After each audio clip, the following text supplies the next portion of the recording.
আসসালামু আলাইকুম ভিউয়ার্স, আশা করি সবাই ভালো আছেন। আর এস মিডিয়া 24 টিভির পক্ষ থেকে সবাইকে স্বাগতম। এক্সেল পর্বে আমি আছি আপনাদের সাথে রফিকুল ইসলাম। গত পর্বে আমরা একটি স্যালারি শিট নিয়ে আলোচনা করেছিলাম। তো গত পর্বে যে আমরা স্যালারি শিট নিয়ে আলোচনা করেছিলাম সেটি হচ্ছে বা স্যালারি শিট করে দেখিয়েছি সেটি হচ্ছে বিগিনারদের জন্য, যারা নতুন বা এক্সেলে এতটা এক্সপার্ট না তাদের জন্য আমি একটা স্যালারি শিট তৈরি করেছিলাম। এর পরবর্তীতে আমি আরেকটি স্যালারি শিট নিয়ে আসবো, সেটা হচ্ছে অ্যাডভান্স লেভেলের, যেটাতে হচ্ছে স্যালারি কর্তন থেকে শুরু করে অ্যাবসেন্ট থেকে শুরু করে টোটাল বিষয়টাকে নিয়ে আমি একটি স্যালারি শিট তৈরি করে দেখাবো।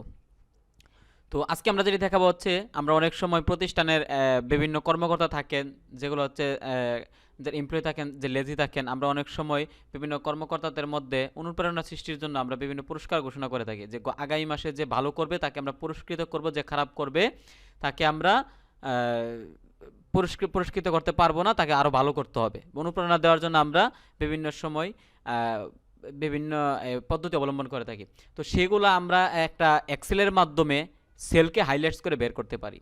আবার অনেক সময় অ্যাটেন্ডেন্স রিপোর্টে কেউ যদি অ্যাবসেন্ট থাকে, সেগুলো নাম থেকে খুঁজে খুঁজে বের করা অনেক একটা কঠিন ব্যাপার, অনেক একটা কঠিন ব্যাপার হয়ে দাঁড়ায় যায়। তো সেটা আমরা যদি এক্সেলে আমরা ফর্মুলা ইউজ করে থাকি, তাহলে এক্সেলে আমাকে বলে দেবে যে কে অ্যাবসেন্ট ছিল এবং কে প্রেজেন্ট ছিল, আমাকে বলে দেবে। আমি মাস শেষে অটোমেটিক আমি দেখেই বুঝতে পারবো যে কতজন অ্যাবসেন্ট ছিল, কে কোন দিন প্রেজেন্ট ছিল, কে কতদিন প্রেজেন্ট ছিল না, এটা আমি অটোই দেখতে পারবো। আবার অনেক সময় সেটা যে আমরা সেলসে বের করে থাকি, যে কে মানে সবচেয়ে খারাপ সেলস করছে, সেটাও আমরা ফর্মুলা দিয়ে বের করতে পারবো, ওই সেলটা হাইলাইটস হয়ে যাবে। এখন ধরেন এখানে হচ্ছে আমি এসএল দিয়ে দিলাম, সিরিয়াল 1, তারপরে এখানে হচ্ছে 2 দিয়ে হচ্ছে আমি এখানে কিছু নাম লিখলাম, ধরেন মনে করেন যে দিলাম, তারপর ধরেন এখানে হচ্ছে একটু বড় করে নিই, দিয়ে দিলাম, ঠিক আছে। আর হাইলাইটসের ঘরটা একটু যদি আমি বড় করে দিই তাহলে দেখতে ভালো দেখাবে। ঠিক আছে, দিয়ে দিলাম, ঠিক আছে। তো এখানে নাম দিতে হবে আগে আমাকে।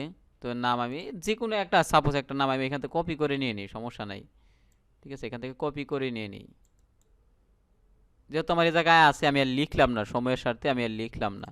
তো এখান থেকে আমি কপি করে নিয়ে নিলাম, দিয়ে দিলাম, ঠিক আছে। আমি কোনো ফাইলের কালার ইউজ করলাম না, কোনো বর্ডারও ইউজ করলাম না, বর্ডার দিয়ে দিলাম, ঠিক আছে।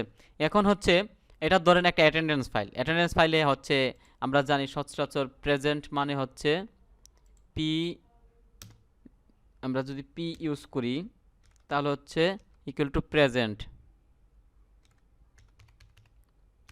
প্রেজেন্ট, তারপরে হচ্ছে কমা দিয়ে যদি এল দেই, তার মানে হচ্ছে লিভ, মানে ছুটি নিয়েছে, লিভ। তারপর হচ্ছে এ যদি এ মানে হচ্ছে অ্যাবসেন্ট, ঠিক আছে, অ্যাবসেন্ট। তো এটা দিয়ে দিলাম। তো এখন কথা হচ্ছে ধরেন এইখানে ধরেন সাপোজ পি দিলাম 1 থেকে 23 তারিখ পর্যন্ত আমি, ঠিক আছে, পি দিয়ে দিলাম। তারপরে এখান থেকে কপি করে বাকি ঘরগুলোতে আমি দিয়ে দিই, তাহলে বুঝতে সহজ হবে। দিয়ে দিলাম। এখন ধরেন হচ্ছে সবগুলোতে পি দেওয়া আছে, ঠিক আছে, সবগুলোতে পি দেওয়া আছে মানে প্রেজেন্ট। আমি যে ঘরগুলো সাজাইলাম বা অ্যালাইন্সমেন্টের যে কাজগুলো করতেছি, এগুলো আপনারা যদি কেউ বুঝে না থাকেন, তাহলে আমার এক্সেলের একটি কোর্স রয়েছে আমার ইউটিউব চ্যানেলে। আপনার ইউটিউব চ্যানেল প্লেলিস্টে গেলে পাবেন হচ্ছে মাইক্রোসফট এক্সেল টিউটোরিয়াল একটি প্লেলিস্ট আছে, সেখান থেকে আপনি এক্সেলের একটি কোর্স রয়েছে 12টি ক্লাসের, সেই কোর্সটি করে নেবেন, তাহলে সহজে বুঝতে পারবেন। আর আপনি যদি আমার চ্যানেল নতুন হয়ে থাকেন তাহলে আমার চ্যানেলটি অবশ্যই সাবস্ক্রাইব করে তার পাশে থেকে বেল আইকনটি অন করে দিবেন। আর যে আগে থেকে সাবস্ক্রাইব করে দেন তাহলে আপনাকে অসংখ্য অসংখ্য ধন্যবাদ। তো এখন হচ্ছে ঘটনা হচ্ছে আমি দিয়ে দিলাম।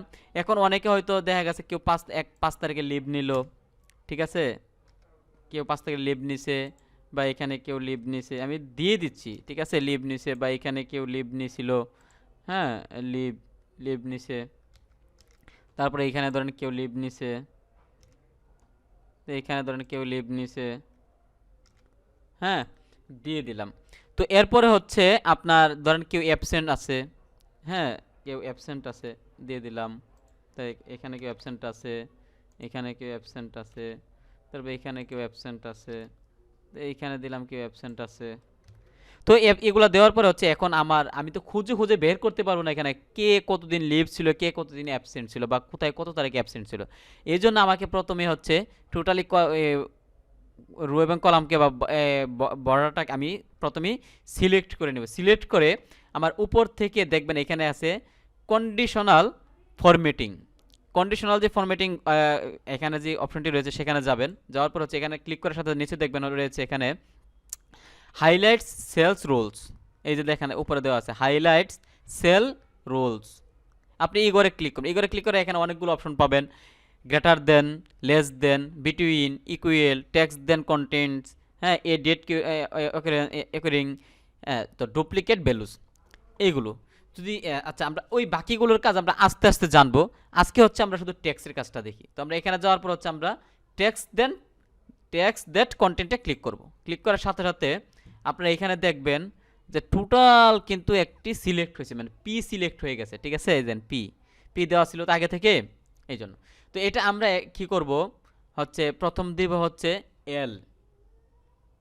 এল দিব, এল দেওয়ার পরে হচ্ছে যে করে এল রয়েছে সেই ঘরটি হচ্ছে আমি এখান থেকে কালার সিলেক্ট করব। কালার দিব হচ্ছে ধরেন গ্রিন কালার দিব না, লাইট রেড না, red text, red border, custom format. আমরা কাস্টম নিজের ইচ্ছা স্বাধীন এটাকে কালার দিতে পারবো, কম্বিনেশন দিতে পারবো।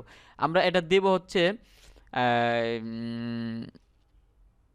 অ্যাবসেন্টটা যেটা এল যেটা লিভ যেটা দিব, লিভের ঘরটা হচ্ছে আমরা দেই হচ্ছে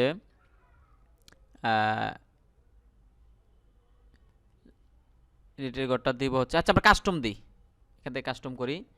কাস্টম করলে হচ্ছে এল দেওয়ার পর হচ্ছে আপনার এখান থেকে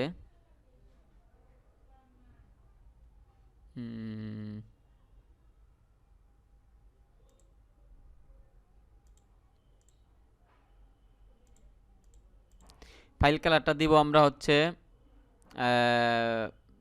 ব্ল্যাক দিই, এটাই দিই, ঠিক আছে, এটা দেই। আর হচ্ছে আর লেখার কালারটা দিয়ে দিই আমরা হলুদ, টেক্সটের কালার আমরা হলুদ দিব।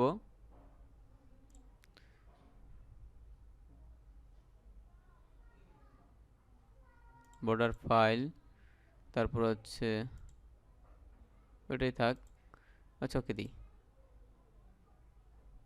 ঠিক আছে। আর এখানে হচ্ছে এখন আমরা টেক্সট ফ্রন্ট,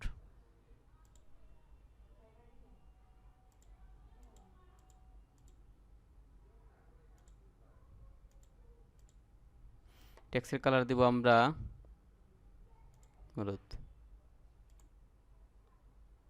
তাহলে কেমন দেখাচ্ছে বিষয়টা, ভালো দেখাচ্ছে না। আচ্ছা এখান থেকে আমরা গ্রিন ফাইল দিতে দিতে কেমন দেখায়, তাও তেমন একটা ভালো আসছে না। আচ্ছা দেখি আরেকটা আমরা সিলেক্ট করি,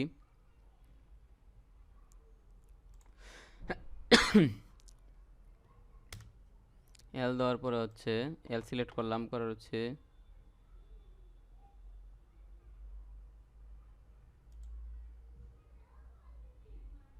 আচ্ছা এটা দিই, ইউরো দিই, ঠিক আছে।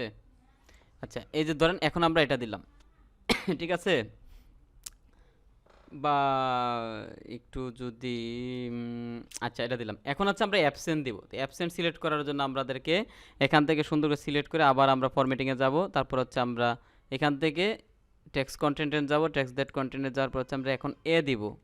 এ দেওয়ার পর হচ্ছে আমরা এ সিলেক্ট করে, এ সবসময় আমরা মানে রেড দিলেই ভালো হয়, তো এখন দিয়ে দিলাম। এখন দেখেন আমার কিন্তু খুঁজতে সহজে সহজে বের করা একদম সহজ হচ্ছে বিষয়টা। মানে এখানে দেখেন কে কত কোন দিন অ্যাবসেন্স, আমি যে অ্যাবসেন্টে যাই, হ্যাঁ, যে সে কত তারিখে, সুজন 13 তারিখে অ্যাবসেন্ট ছিল। তারপরে হচ্ছে এখানে রিপন 5 তারিখে অ্যাবসেন্ট ছিল। এই যে অ্যাবসেন্টের গড় দেখাচ্ছি, এলের গড়গুলো কিন্তু দেখা যাচ্ছে, মানে গড়গুলো এখন বোল্ড হয়ে গেছে, ঠিক আছে। এখন এখন কিন্তু দেখতেও ভালো লাগতেছে, ঠিক আছে। তো আজকে আমি দেখালাম কিভাবে একটি মানে গড়ের সেলকে হাইলাইটস করবেন, হাইলাইটস করে দেখানো যায়। এবং পরবর্তী টিউটোরিয়ালে যেটা নিয়ে আসবো হচ্ছে এই এগুলা কতদিন সে অ্যাবসেন্ট আছে এবং কতদিন লিভ আছে, টোটালটা আমরা দেখাবো। তো আজকের পর্বে এই পর্যন্তই। আপনি একটি এক্সেলের সেলকে কীভাবে হাইলাইটস করবেন, তো সেটা দেখালাম। আশা করি সবাই বুঝতে পারছেন। আর বিস্তারিত জানার জন্য অবশ্যই কমেন্ট বক্সে জানাবেন পরবর্তী কোন বিষয়ে টিউটোরিয়াল চান। ধন্যবাদ সবাইকে। আসসালামু আলাইকুম।